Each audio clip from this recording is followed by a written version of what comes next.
A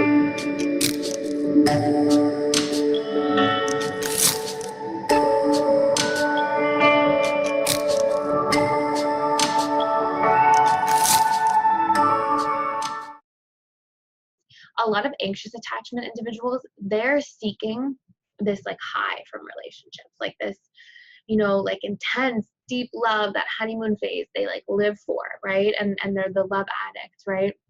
And so sometimes the anxiously attached individual will assume that because the dismissive avoidant actually prefers like stability and consistency and calm and peace in the relationship, sometimes the anxious or even the fearful avoidant will be like, oh my gosh, we're growing apart, or we're running out of love, or things, they're too stable, they must be losing feelings. And sometimes other attachment styles, other than secure, will panic when they're with a dismissive avoidant partner, and even sometimes subconsciously initiate conflict with their partner just to get a rise, just to get a high of those emotions and that sort of breaking apart, like that having the conflict and pulling back, and then that reuniting. They're sometimes are subconsciously seeking.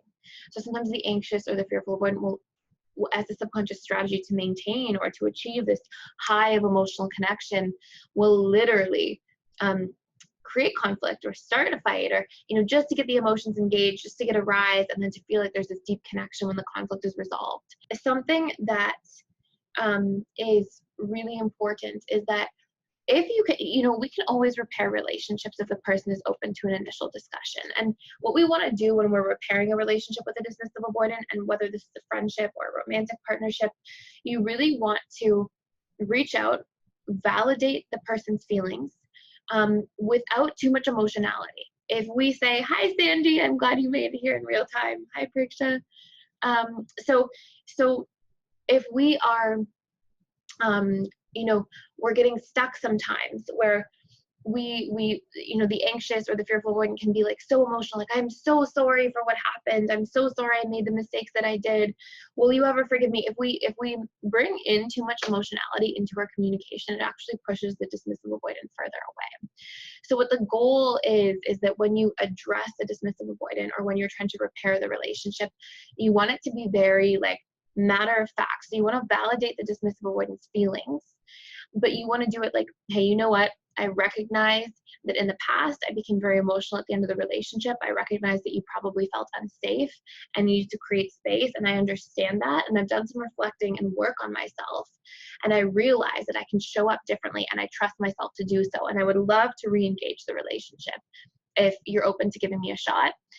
So something like that. So you really want to validate the feelings. You really want to acknowledge your part. You want to, show that you have practical tools for change, not just say, I can change, because they're really looking for the practicality. They're really looking for the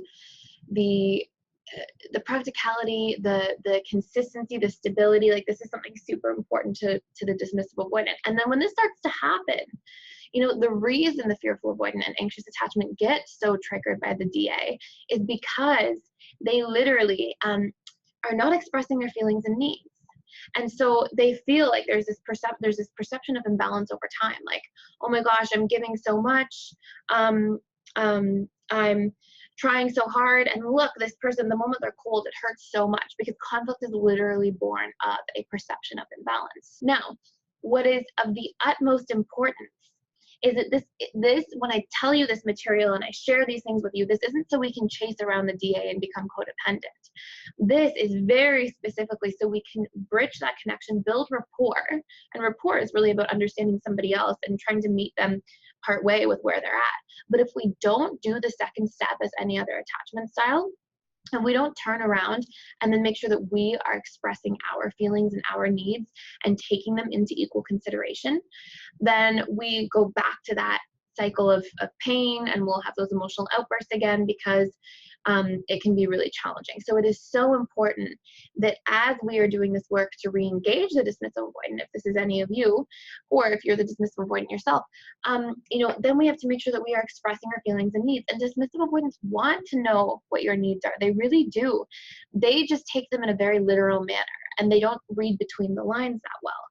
They're very practical. They've had to be as a survival or adaptation strategy. So it's really important that you follow up if you're re-engaging by saying things like, hey, you know, I need a little bit more affection in the relationship, or I need a little bit more support. And you have to follow up with specifics that allow you to ask for these things and then have a really clear path for the dismissive avoidant to give them to you. So for example, if you say I need a little bit more support, you can't just say support and then leave it open-ended. You have to say, you know, for example, if you can call me an extra time a week, that would be wonderful. Or, you know, for example, if you can validate me, you know, when I'm, you know, feeling insecure, or if you can, you want to give like specific pieces. And this is the second part. So as I give you all this information of like, here's how to, you know, re-engage the dismissive avoidant, here's how to reconnect, or, you know, what to do when there's been a relationship challenge, it has to be followed up with the second step of making sure that you are firmly expressing your feelings and needs. So one little tidbit about conflict communication is, you know, first, if you, you know, Maho, you said you feel like you don't even really know where to start. You feel like you want to talk, but you don't really know what to talk about exactly. You know, just sit down with a pen and paper and create this time for yourself. It's so easy to avoid these things and to try to stay away from our emotions. And a lot of our subconscious programs and patterns try to get us to do this.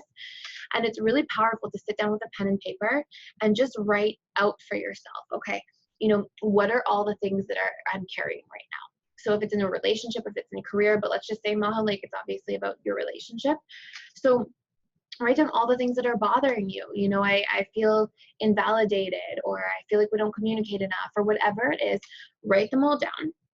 And then, and again, we're going to go through this in great detail the last week, but, you know, write down all of the things afterwards that could trigger your partner when you say them. So for example, if I say, you know, I feel like we're not communicating enough. You know, if I have a hypersensitive partner who's hypersensitive to criticism, let's say, or hypervigilant, you know, is it possible that he or she might take this as like some form of rejection or criticism? And if that's the case, let me preface it with something that will avoid that wound from being touched. So I might say something like,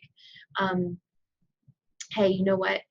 I think our relationship has really improved in many ways, but there's one piece that I want to work on so we can keep improving together. Something where it's going to avoid the wound.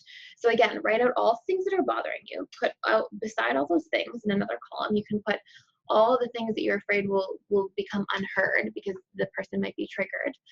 And then apply that I feel I need statement. So you say, you know, what you're feeling, you make it really about you, because literally, realistically, our feelings are our feelings, just like our hunger is our hunger. And then when you've gathered this information and you have it all set up, then you go and you have a conversation. And you may not be perfect when you start, but eventually your communication will start to come out in the form of I feel and I need, because you'll start recognizing your subconscious mind will build enormously positive associations to this, because it's just the nature of how it works, because we finally get heard for the first time. We finally get connected. Like, you know, if we don't leave room for somebody to personalize things, then nobody's in shutdown or defense mode because they're not, you know, perceiving attack. And so we actually get our feelings heard and we actually get our needs met. And so then again, the last piece in there is to make sure that you are really specifically communicating your needs. So I just want to reinforce again, it is of the utmost importance for you and for your partner and for the health of your relationship that you are expressing your needs, and make sure as well that you are seeing your needs through. Sometimes, and not for all dismissive avoidance, but I see this as a fairly common thing. You can look at it this way. A lot of dismissive avoidance suffer from intense emotional neglect. And that emotional neglect is, you know, that lack of emotional nurturing and harvesting takes place most specifically in relationships. They usually had a parent or parents who were emotionally neglectful. And so what happens is, like, imagine if you went to school your whole life and nobody taught you math. The teachers and the curriculum neglected to teach you math, or the you know, English, or whatever it is. Like, what's going to happen when you go into your adult life and somebody presents you with a whole bunch of math equations and says, okay, go, like, good luck, do this. You know, you're going to be a little bit stunted in that area because you haven't had the proper nurturing in that specific area itself. And the dismissive avoidant, like that's very analogous for the dismissive avoidant. They haven't had the proper emotional nurturing when it comes to relationships and exchange of energy and all these pieces. So when you express a need to the dismissive avoidant partner, what I see a lot of the time with couples is that the dismissive avoidant partner like meets the needs, once or twice, and then they forget again. And it's not because they don't care. It's because it's no different than like you're trying to teach the person to do the math equation and solve the problem, then remember to do it on a regular basis perfectly at the same time. It's a little bit harder for that person in that area. They're not used to thinking that way. They're not used to looking outside of themselves that way. And so it's really important that you see your needs through. And again, this is one of the blessings of the dismissive avoidant and anxious attachment or fearful avoidant dynamic, even secure. One of the blessings, well, especially anxious and fearful avoidant, is that the anxious and fearful tend to be a little bit codependent by nature. So healing codependency literally means becoming aware of your own feelings and needs in real time, not abandoning the relationship to yourself, and then expressing them and seeing those needs through. And so when a dismissive avoidant comes into this attachment dynamic with the other partner, then the dismissive avoidant is basically, if you want the relationship to work, they're going to force you to stop becoming codependent. They're going to force you to start expressing your needs and seeing them through.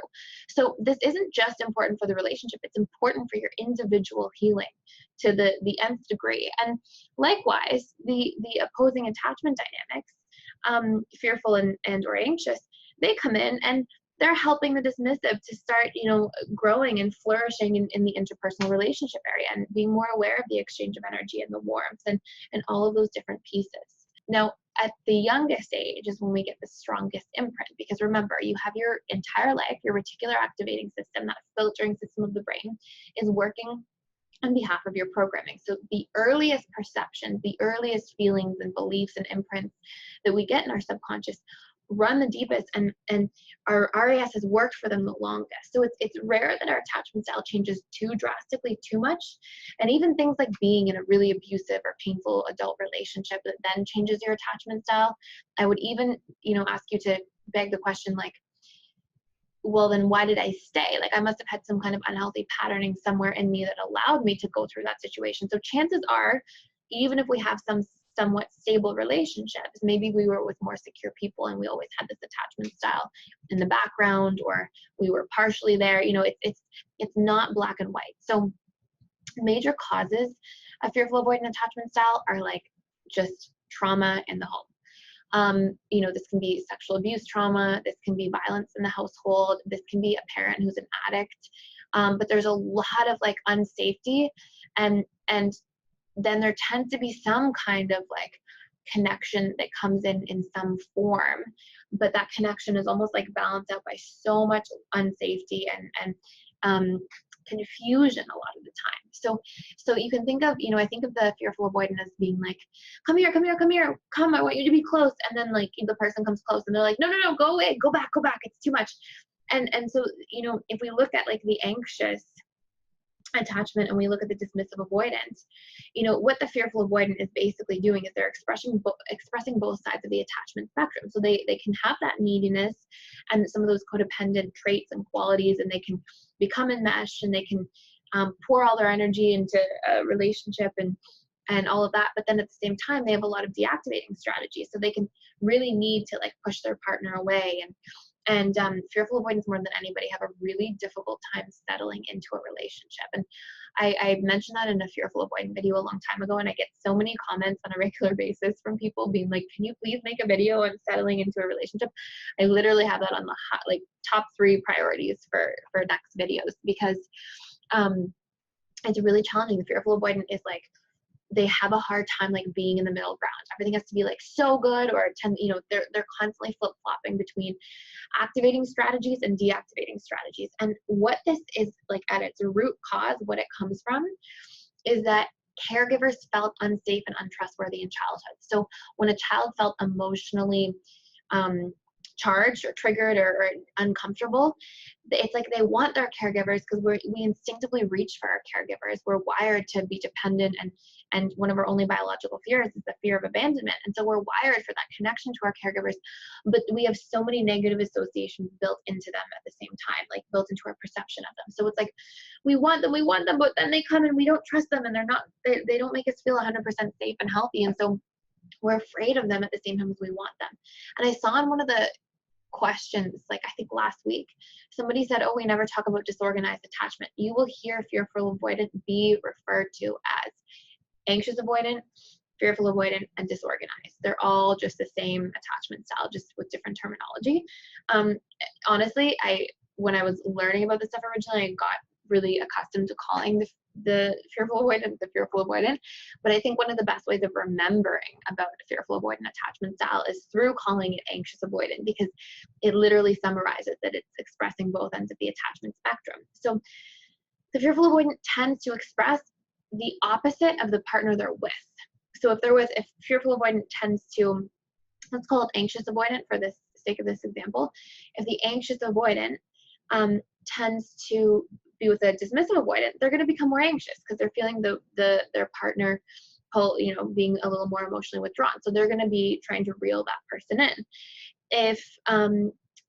If they are with somebody who's anxious, they're going to become more avoidant because they're going to be like, oh, you're too close. So there's sort of this like ongoing flip-flopping. And one of the biggest wounds that the fearful avoidant has is trust, because at a very, very young age, the fearful avoidant learns not to trust their caregiver. This happens too a little bit to the dismissive avoidant, but in a different way. So, I'll give you an analogy. It's going to be a long analogy, but it's actually kind of a good reference point for this course. So, there was a study done a few years ago, and in the study, the researchers took rats, and they put food pellets in this little device that the rat could go up and push a lever, and food pellets would come out, like little rat treats basically. And so these rats were in like a rat park, so they had other rat friends, and they could mate, and they would groom, and they would play, and they'd run on all these things that were available to them. And so they would go and they'd be doing their thing in rat park, and then they'd go and they'd push the lever, and a food pellet would come out, and they'd eat it and go back and play and go back and play. And then the researchers decided, okay, we're going to stop putting the food pellets and see how the rats respond. And so the rats would go and push on the thing, and they would sort of linger for a minute and be frustrated the food pellet's not coming out, but they would only try a few times, and they would just kind of give up and leave, because they'd be like, okay, the food's not here. And so the consistent lack of food pellets would allow the rats to sort of get the message and still go participate in their lives, still go, be in rat park with the other rats and do other things. And then the researchers said, okay, let's now put the food pellets in intermittently. So the rat, every third time the rat presses the lever, and then every sixth time, we won't put any form of consistency into when the rats push the lever and receive the food pellets, and we'll see how the rats respond.